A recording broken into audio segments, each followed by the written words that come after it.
Hello and welcome back to another episode of Marvel Mad. I'm your host as always, Dwayne the Captain Cover, and we have episode 8 of Daredevil Born Again, Islands of Joy, and oh my Jesus Christ, that ending, this episode, the episodes are just getting better and better and better. My lord, I've got a lot to say on this, so spoilers as always sort of thing, because this was a mad episode and I just loved it, absolutely loved it. But first off, we've got Poindexter's new surroundings sort of thing in the prison, and for a start off I was really hoping it was going to be in like the raft, because that's where all the normal super villains and stuff like that go. I was really hoping he was going to be there, but he's in Rikers, so it's still an iconic sort of prison, and I totally get it, but he's being transferred from solitary confinement to like the normal prisoners bit. That's going to be hell to pay. God knows what could have happened in there and that lot. So I was not expecting that at all. It just sets the tone of, yeah, anything can go sort of thing. And yeah, and later on down the line it sort of makes sense why he was put amongst the other prisoners, so that would have been really interesting. But then we go back to Matt and Heather, and she's really digging at Matt now sort of thing. She's like really putting down vigilantes and saying they were both just kids, not even bothered about her when she shot her muse. And it's like, Daredevil didn't save me, I did it myself sort of thing. And it feels like it's jabbing directly at Matt, and he's like, the tensions are really starting to build up, and he's starting to really like not get an edge but get like a bit nippy sort of thing and like touch you. But then all of a sudden, right at the front door, like it's Bulk, Fisk's right hand man, just shows up out of nowhere, just casually like, oh, you alright mate, where the hell that come from? It's a bit like, damn, and they've been watching her and him all this time. So we go over to Fisk and Vanessa, and there's no tension. I thought there'd be a bit of a confrontation for, well, you just sent one of them lot to try and kill me, like what the hell? But there wasn't. He sort of like took her down to his like secret lair, and now Vanessa knows Adam's down there being held by bleeding Fisk, and it's like, oh my lord. But then we go back to Matt and Heather, and Matt's not happy that basically Fisk, like, he learns unofficially that Fisk was Vanessa's client with Vanessa, and he's proper on edge now. He's like, if he was properly betrayed, and like something like that can't happen, because if he knows that that Heather's with him, then they did it all because of him, and he starts to get really paranoid and like twitchy and that lot sort of thing. I was like, yeah, this is just like a massive, this episode from the beginning to end is just a massive downward spiral from that. But then we go back to the Fisks, and just the whole confrontation, trying to clean the slate, and like can't stand the sight of Adam. Bang, Vanessa just shoots him there and then. I weren't expecting that at all. And it's like, Jesus wept. Okay, right, okay then, that's alright, we'll go with that. Then we go back to Matt, going back to the law offices and that lot, and he's properly like unravelling. But then out of nowhere, Dexter wants to talk to Matt, and we just know that he's not going to end well at all. It's just going to be like carnage. So he goes and sees him and like talks to him like, oh, what do you want? What do you want? A bargaining chip to get out of here sort of thing? Did Fisk go and send you sort of thing? And one of the lines in it is like, that's what good men do, defend their worst enemy. Now that line's going to pay off massively by the end of the episode, but he's not wrong. It's like, if he was a true counsellor or like defendant and stuff, he would probably do that, because like, he's done it for Punisher, but obviously Punisher's a different sort of way. But them two interacting together, in like when he's bashing his head on the bleeding floor and on the table, and it's like, oh god, he just starts smacking his head on that. It's just like, damn. You thought the other interactions that Matt had with other people, this interaction with Poindexter was like, Jesus wept. But then it starts to get me think, well, okay then, was it Kingpin that actually hired Dexter to take out Foggy, or was it somebody else? I'm like, right, okay, that's going to be interesting when that gets resolved. If it gets resolved this season, I don't know. Then we go back to the mayor, and Daniel Blake is getting promoted as Deputy Mayor of Communications. I can understand why, but it's like, bloody hell, it's sort of manipulating him for the younger audience to go, well, we'll have him there and let him do what he's doing, sort of thing. He's got that good link with BB that's helped out and got the publicity on their side. It's just like, Jesus wept, sort of thing. But as Matt goes to try and clear the air and clear his mind, sort of thing, he goes back to Josie's bar, and nostalgia hits me straight away, sort of thing. It's like last time we was here, all chaos was breaking loose, but it's not like a visit to memory lane. It's to like reconnect with Josie, and then all of a sudden we knew Sherry was going to come in and like say, we've been keeping an eye on you, we're worried about you, we can see it's going like downhill sharpish. And then as they're reconnecting and drinking, and like she figures out one of Foggy's last drinks is this particular, I think, whiskey or brandy or something like that, and it sort of sparks in him. He's like, hang on a minute, and he starts to like figure things out. He's like, he was celebrating even before he knew he'd won. He knew he was going to win. That was the reason why he got taken out. And he's like, right, crap, I've got to go. I've got to go and have a look, sort of thing.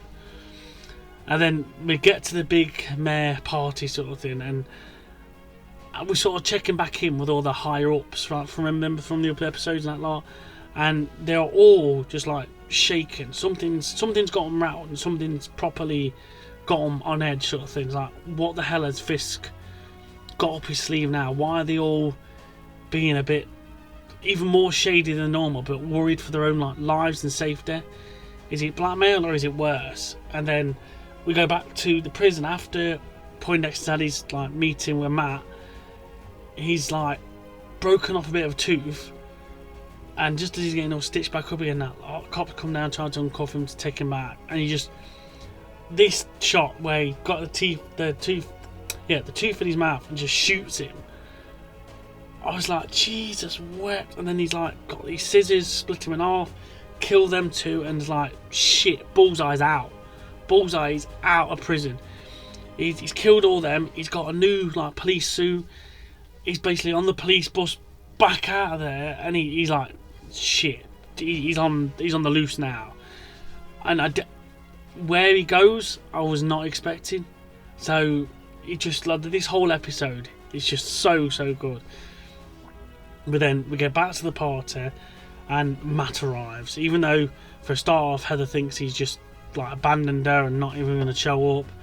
Matt arrives, and again he sort of starts to lose it again. He wants to go and confront Fisk, and Heather's sort of accusing him of just checking out physically and mentally. And right as she says that, he's literally is just checking out, not ignoring her completely, and sort of listening on the conversation between Kingpin and Jack Decrease, played by Tony Dalton. And we finally sort of start to see what Fisk is sort of playing around with, and he's sort of basically weaponising his anti-vigilante task forces and finding out people's secrets and like keeping them in check, or if they don't, there's going to be some repercussions, and his task force is going to go after him. Like with Jack Decrease, it's basically like, oh, should we call you by your other name, Swordsman?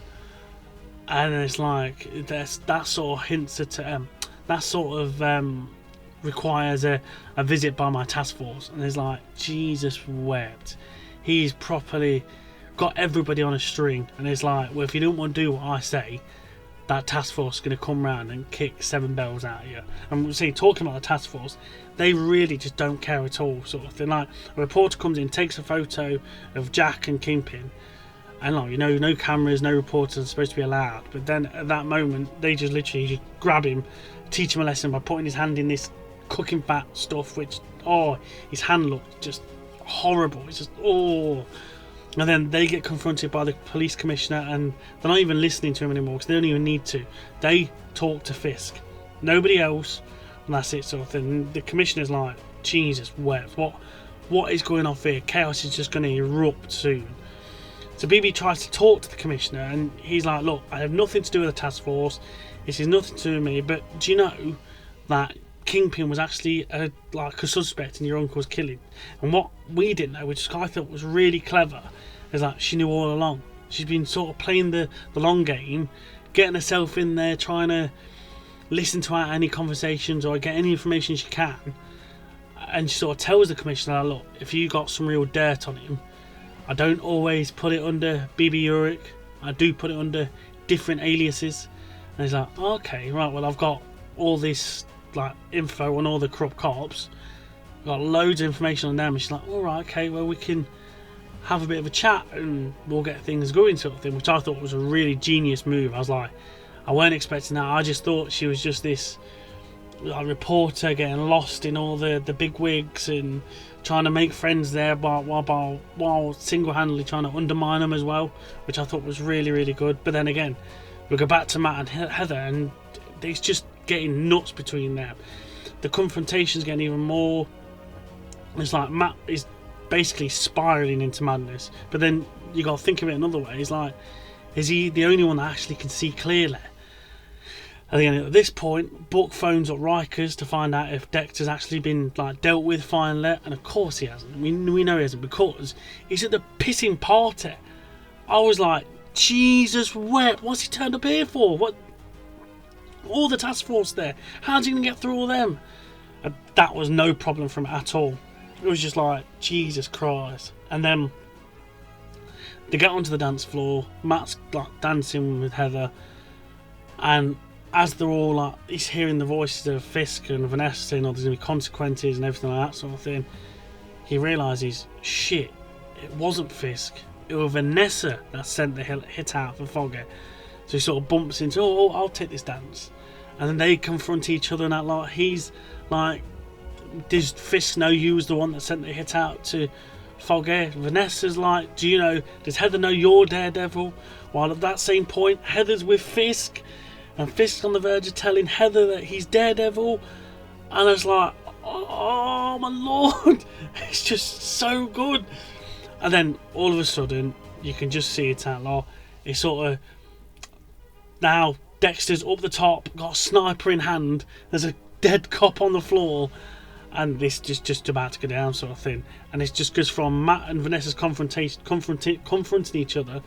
So I love it how they do the pans, how they use his like powers and hearing and everything to like pan out and see him up there, and you can hear the gun like loading up, the haunting silence before the chaos, and then Matt's reaction to protect his worst enemy and jumps in front of Fisk when Dexter shoots and saves him by getting shot in the chest.